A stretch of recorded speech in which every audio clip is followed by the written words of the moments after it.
Question का पहला प्रश्न पढ़ेंगे। पहला प्रश्न है कि दिल्ली के किस सुल्तान ने स्वयं को नियामत खुदाई कहा था। अगर आपको आंसर पता है तो आप आंसर कमेंट में देकर के बताते चले। देखिए राइट आंसर इसका ऑप्शन नंबर सी हो जाएगा। बलवन ने स्वयं को नियामत खुदाई कहा था।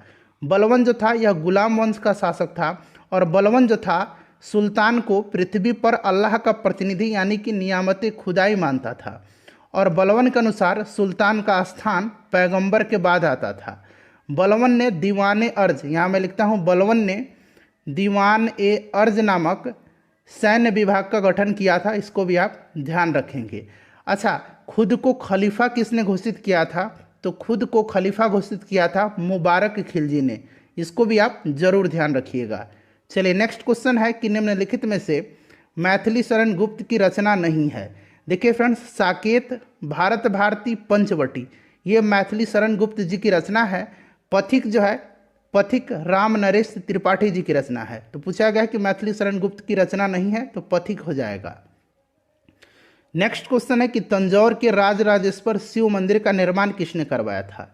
तो फ्रेंड्स ध्यान रखेंगे, राजराजेश्वर जो मंदिर है इसको बृहदेश्वर मंदिर के नाम से भी जाना जाता है। कहाँ पर है? तंजौर में है।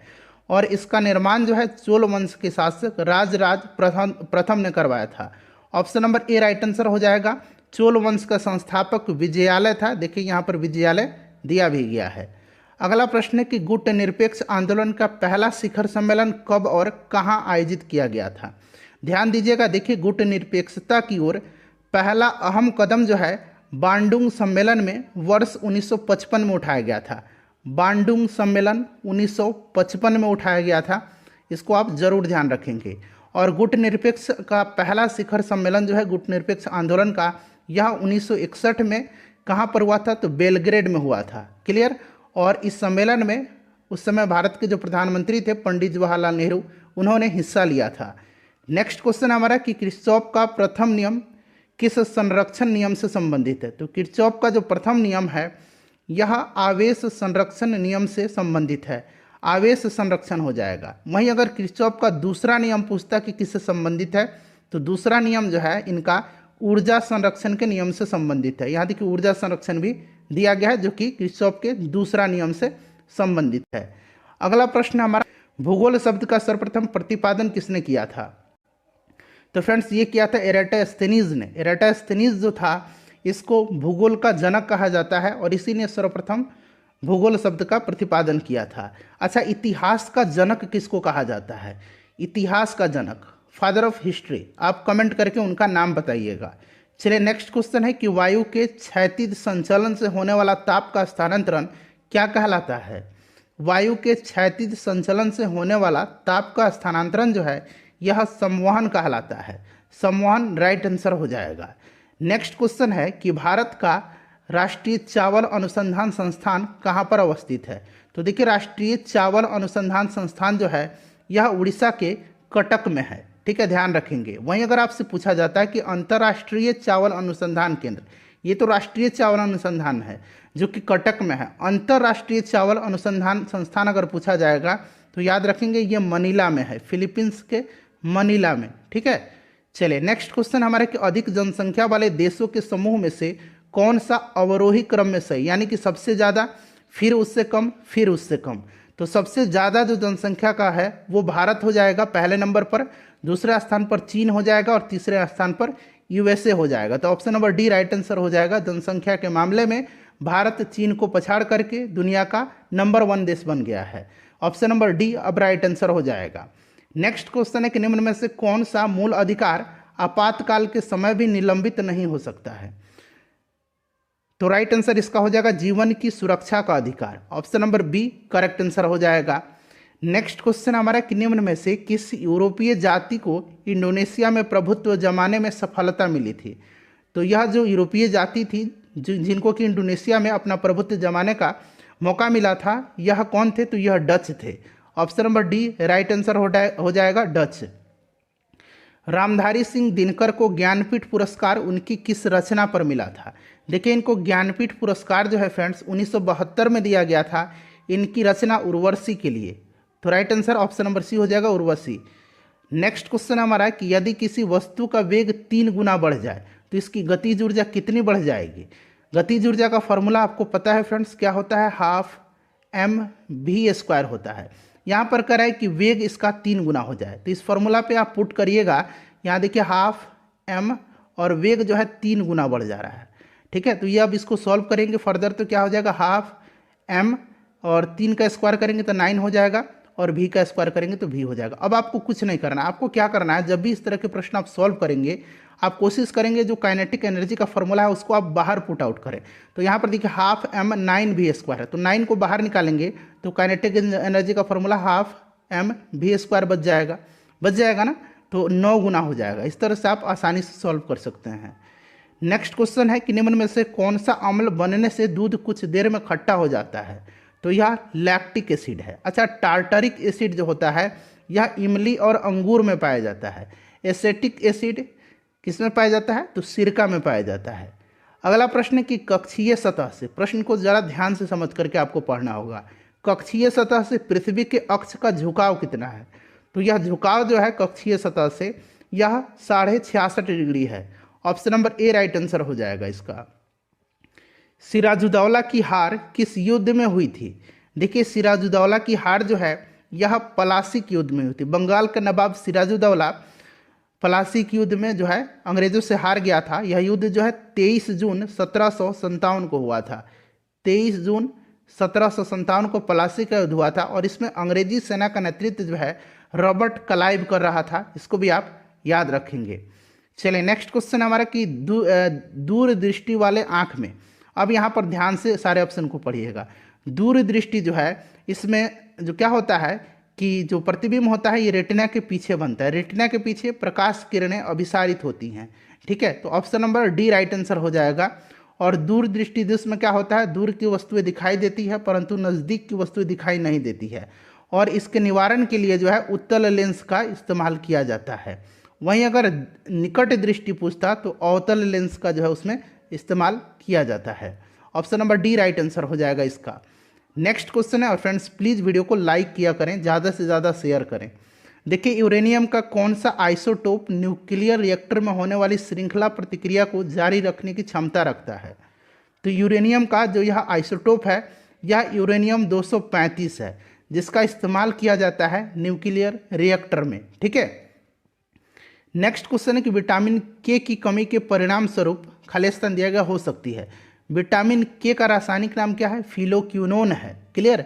और देखिए विटामिन के की कमी से क्या होता है, रक्त का थक्का नहीं बनता है। तो देखिए जब थक्का नहीं बनेगा तो क्या होगा कि रक्त स्राव ही नहीं रुकेगा, तो शल्य क्रिया के उपरांत रक्त स्राव, ऑप्शन नंबर डी यही होता है विटामिन के की कमी के कारण। चलिए अगला प्रश्न है कि भारत सरकार अधिनियम 1919 की सबसे महत्वपूर्ण बात जो उस अधिनियम से प्रारंभ की गई थी वह था, बताइए राइट आंसर क्या हो जाएगा। मॉन्टेग्यू चेम्सफोर्ड सुधार अधिनियम इसको कहा जाता है। तो द्वैध शासन शुरू की गई थी, option number A right answer हो जाएगा, द्वैध शासन की शुरुआत, ठीक है। चलिए उसके बाद नेक्स्ट क्वेश्चन है कि मेरी कविता मेरे गीत कविता संग्रह किसके द्वारा रचित है, तो यह रचित है पद्मा सचदेव के द्वारा, option number A right answer हो जाएगा। अवध में किसानों का नेतृत्व किसने किया था, तो अवध में किसानों का नेतृत्व जो है बाबा रामचंद्र ने किया था। अवध किसान सभा की स्थापना 1920 में, अवध किसान सभा की स्थापना 1920 में बाबा रामचंद्र ने किया था।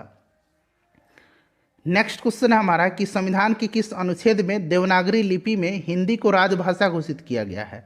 देखिए राजभाषा जो है संविधान के भाग 17 में है, इसको भी आप ध्यान रखेंगे, क्लियर। और देखिए यह अनुच्छेद 343 है, अनुच्छेद 343 में जो राजभाषा है ये हिंदी और लिपि देवनागरी को स्वीकार किया गया है। नेक्स्ट क्वेश्चन है कि हड्डी और पेशी को कौन जोड़ता है, तो हड्डी और पेशी को जो है यह टेंडन जोड़ता है, टेंडन, हिंदी में इसको कंडरा कहा जाता है। और हड्डी को हड्डी से जोड़ता है लिगामेंट, ठीक है। हड्डी और पेशी को जोड़ता है कंडरा, जिसको कि हम लोग टेंडन कहते हैं। और हड्डी को कौन जोड़ता है, तो हड्डी और हड्डी को जोड़ता है लिगामेंट, ठीक है। चलिए नेक्स्ट क्वेश्चन है कि निम्न में से कौन सी ग्रीन हाउस गैस नहीं है, तो देखिए इसमें से ग्रीन हाउस गैस कौन कौन से होते हैं, तो मैं आपको बता देता हूँ। कार्बन डाइऑक्साइड होता है, मीथेन है, नाइट्रस ऑक्साइड है, ओजोन है, HFC है, ये सभी जो होते हैं ये ग्रीन हाउस गैसें हैं। नहीं पूछा गया तो नाइट्रोजन हो जाएगा। Carbon dioxide, sulphur dioxide, methane, nitrous oxide, ozone, ये सभी जो हैं ग्रीन हाउस गैस होते हैं।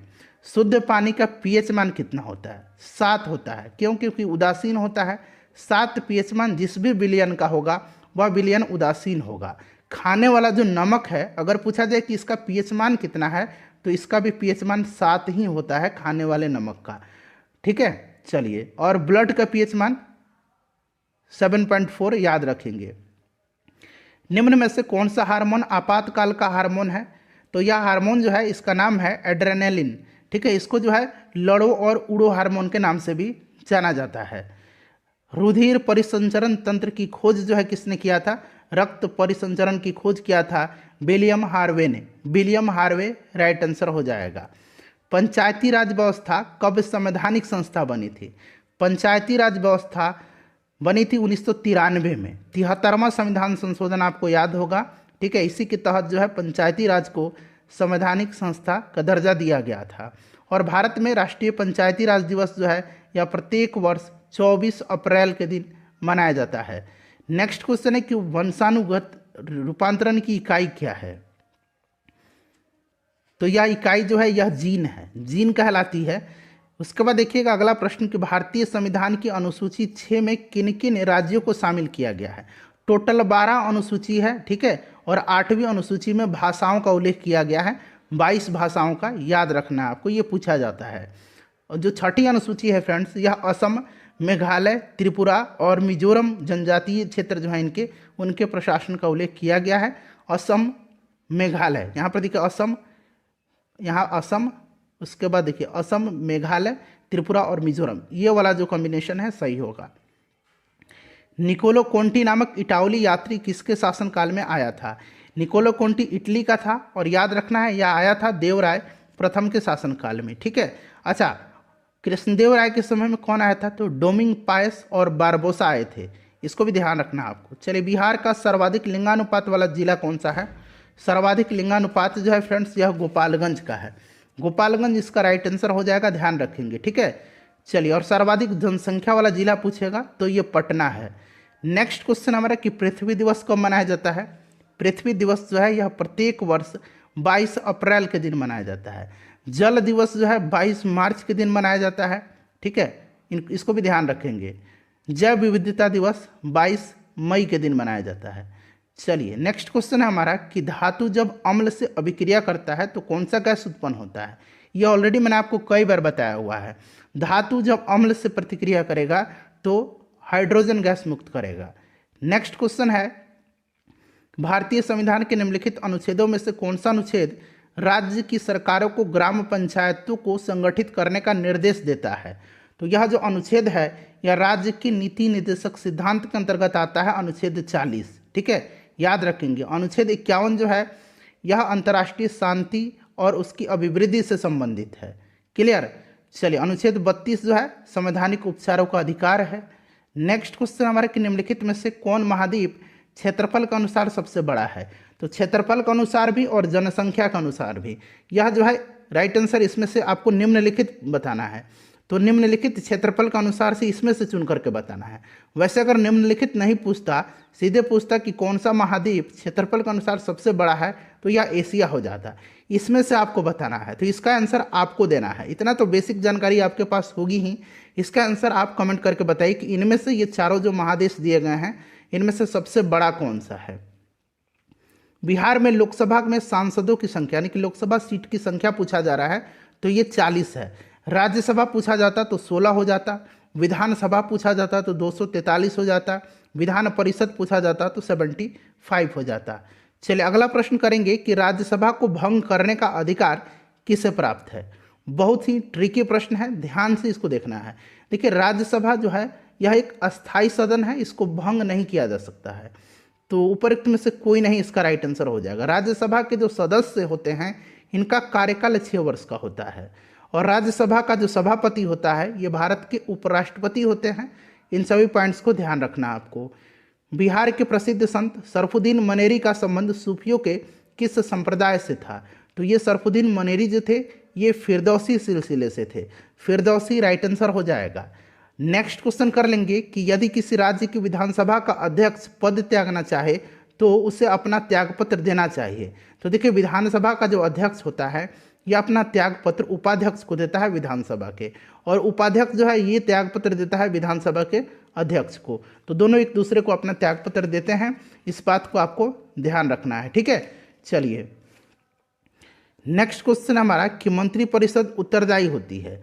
तो मंत्रिपरिषद जो है यह लोकसभा के प्रति उत्तरदायी होती है। तो यहाँ पर देखिए संसद के प्रति दिया गया है, लोकसभा के प्रति, ठीक है, संसद के प्रति। लोकसभा के प्रति याद रखेंगे, अगर लोकसभा हो तो लोकसभा पर लगाएंगे, संसद ऐसे ही संसद ही है। चलिए नेक्स्ट क्वेश्चन है कि जीवन चक्र की दृष्टि से पौधे का सबसे महत्वपूर्ण अंग कौन सा है। और जो राज्य के मंत्री होते हैं ये उत्तरदायी होते हैं सामूहिक रूप से विधान सभा के प्रति। तो जीवन चक्र की दृष्टि से पौधे का सबसे महत्वपूर्ण अंग जो होता है यह पुष्प होता है। उसके बाद देखिए एस्पिरिन है। एस्पिरिन क्या है? तो एस्पिरिन एक औषधि है, इतना तो पता है, और यह एक एंटीपायरेटिक है, यानी कि ज्वरनाशक औषधि है, जिसका प्रयोग बुखार में, फीवर में, सिर दर्द में, बदन दर्द में, पीड़ा निवारण के लिए किया जाता है। तो एंटीपायरेटिक हो जाएगा राइट आंसर इसका। उसके बाद देखिएगा कि ऋग्वेद संहिता का 9वां मंडल जो है यह पूर्णतः समर्पित है। तो 9वां मंडल जो है यह सोम को समर्पित है, सोम देवता को समर्पित है, सोम और इस पेपर नामांकित देवता को। अगला प्रश्न है कि महाराष्ट्र के किस सुधारक को लोकहितवादी कहा जाता है? लोकहितवादी कहा जाता है गोपाल हरि देशमुख को, ठीक है, याद रखेंगे लोकहितवादी। नेक्स्ट क्वेश्चन है कि ब्रह्म समाज की स्थापना कब हुई थी? वर्ष पूछा जा रहा है। इसकी स्थापना जो है राजा राम मोहन राय ने किया था 1828 में। राजा राम मोहन राय को भारतीय पुनर्जागरण का जनक कहा जाता है। राजा राम मोहन राय को भारत में पत्रकारिता का अग्रदूत भी कहा जाता है। नेक्स्ट क्वेश्चन है कि भद्रावती इस्पात केंद्र कहाँ पर स्थित है? भद्रावती इस्पात केंद्र जो है ये कर्नाटक में है, भद्रावती नदी पर है, और इसका जो नया नाम है, मतलब इसका जो नाम है यह Visvesvaraya iron and steel works, Visvesvaraya iron and steel works. अगर आपसे पूछा जाए कि कहाँ है तो कर्नाटक में है, भद्रावती नदी राइट आंसर हो जाएगा। भारत के राष्ट्रपति को यह अधिकार नहीं प्राप्त है कि वह, क्षमादान तो है ही, आपातकाल की स्थिति जब आती है तो घोषणा करने का अधिकार है, अध्यादेश जारी करता है अनुच्छेद 123 के तहत। न्यायालय के न्यायाधीश को हटाने का अधिकार इसको नहीं है। नेक्स्ट क्वेश्चन करेंगे कि मौलिक कर्तव्यों को निर्धारित किया गया है। मौलिक कर्तव्य फंडामेंटल ड्यूटीज टोटल 11 हैं वर्तमान में मौलिक कर्तव्य, और 42वें संविधान संशोधन के द्वारा सरदार स्वर्ण सिंह समिति की अनुशंसा पर जो है इसको संविधान के भाग 4A के अनुच्छेद 51A के अंतर्गत जो है रखा गया है, ध्यान रखना आपको। सौरमंडल का सबसे बड़ा ग्रह कौन सा है? इसका आंसर आप कमेंट करके बताइए, और मैंने आपको 50 प्रश्न कवर कराया हुआ है, इनमें से कितने प्रश्नों का आंसर आपने सही दिया है ये भी आप कमेंट करके बताइए।